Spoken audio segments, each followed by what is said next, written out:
160 शब्द प्रति minute. Start.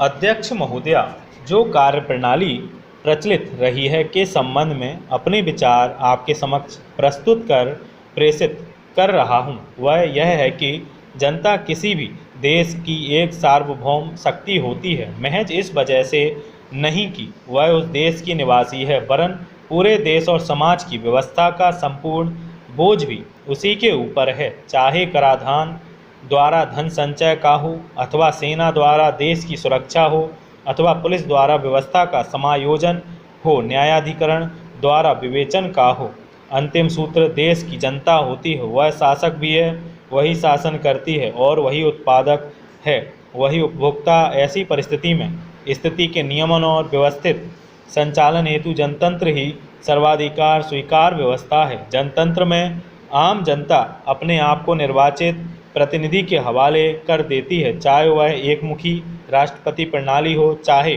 संयुक्त जिम्मेदारी की काबीना पद्धति हो, चाहे नियंत्रण रखने वाली संस्था। सभी जनतंत्र पद्धतियों के अपने अलग अलग चेहरे हैं। दुनिया के विभिन्न देशों ने जहाँ जहाँ जनतंत्र है, उन्होंने अपनी सुविधा के अनुसार पद्धति विकसित हुई है। प्राचीन काल की सामंती व्यवस्था में राजा अपने को ईश्वर और जनता का सेवक मानकर राज करता रहा है, अतः इस काल की निरंकुशता या उदारता अपने आप में उभरती रही है, जिनका लक्ष्य अपने इष्टों को क्यों ना काल्पनिक ईश्वर हो या जीवित जन समूह को प्रसन्न करना घोषित करता था। आज भी देश के दल लोकहित से नीचे की कोई बात नहीं करते हैं। हर व्यक्ति जो निर्वाचन का अभ्यर्थी है, आश्वासन अवश्य देगा, भले ही वह उसे पूरा न कर सके या आश्वासन पूर्ण करने की क्षमता ना हो। आज आम मतदाता भी सचेत है और वह अच्छी तरह से सोचकर फैसला करने लगा है। राष्ट्रपति महोदय निर्वाचित प्रतिनिधि विधानसभा, लोकसभा या राज्यसभा का हो सकता है। वह सीधे चुनाव या परोक्ष चुनाव से अथवा आनुपातिक प्रतिनिधि से निर्वाचित हुआ हो। दरअसल वह उस इलाके की जन भावनाओं, इच्छा, आकांक्षाओं का प्रतीक होता है। निर्वाचित होने के पश्चात उसका क्षेत्र सामाजिक हित में विलीन हुआ माना जाता है।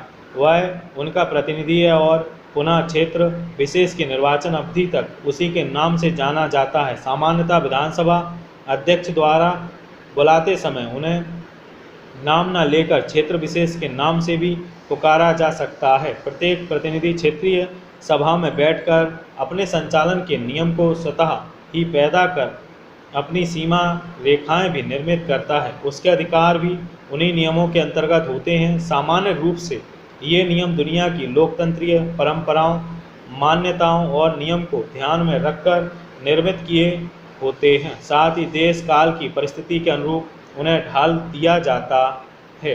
जैसे ब्रिटेन में सदस्यों हेतु मदिरापान की भी व्यवस्था है, जबकि भारत में यह पूरी तरह से वर्जित है। निर्वाचित होने के पूर्व तथा निर्वाचित होने के उपरांत चाहे जो भी व्यक्ति हो, उसे अपने आप को कुछ सीमाओं में बांधना आवश्यक हो जाता है। उन्हें आश्वासन देते समय इस बात का ख्याल रखना चाहिए और अपनी सीमा के भीतर कार्य क्षेत्र की संभावनाओं को देखते हुए आश्वासन देना चाहिए, क्योंकि ऊपरी आश्वासन देना घातक सिद्ध होता है। इस बात का हमें बहुत ध्यान रखा जाना चाहिए।